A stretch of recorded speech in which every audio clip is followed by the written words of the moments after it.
Tough talk from the United Nations on the Rohingya crisis in Myanmar. The UN's top human rights body says the country's military leaders should be prosecuted for genocide against Rohingya Muslims.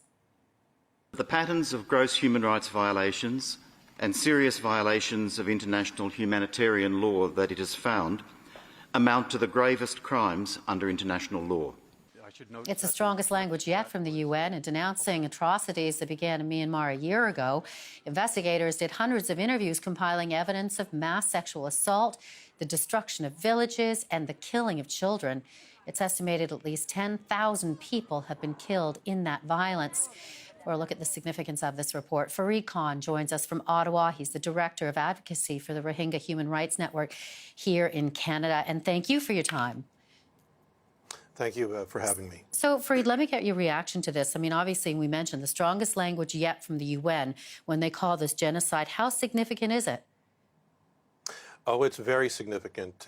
We and other human rights organizations have been calling on the Canadian government to push the issue of genocide for, well, since basically last fall when the atrocities first came to light. The evidence was there even before the UN did its report. And so we are very pleased with the United Nations report and the recommendations that they made, and especially that they named the most senior generals in the military. There's also the matter of an arms embargo, which we had called for. Excuse me, and also the fact that they named Aung San Suu Kyi, the civilian leader, as someone who is complicit in what happened.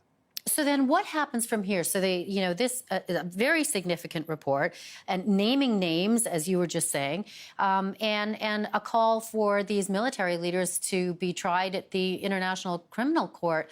But what is likely to happen?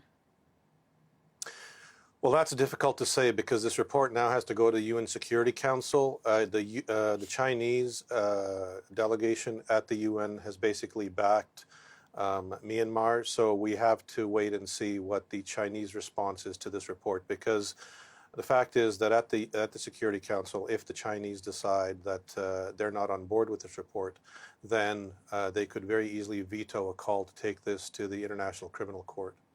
And what about Canada's position on this moving forward, and the fact that Aung San Suu Kyi has an honorary Canadian citizenship?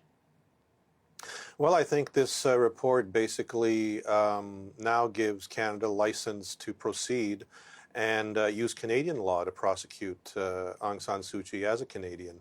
The government has stated previously, the Prime Minister and the Foreign Affairs Minister both stated previously, when there were calls to have her honorary Canadian citizenship revoked, they basically said, no, a Canadian is a Canadian is a Canadian. And if that's the case, now there is license to proceed under Canada's Crimes Against Humanity and War Crimes Act to charge her. And that's what we are calling for, is that in Canadian law, is for her to be charged now that this report has come out. Okay, we'll be watching that. Farid Khan, thank you very much for your time. Thank you.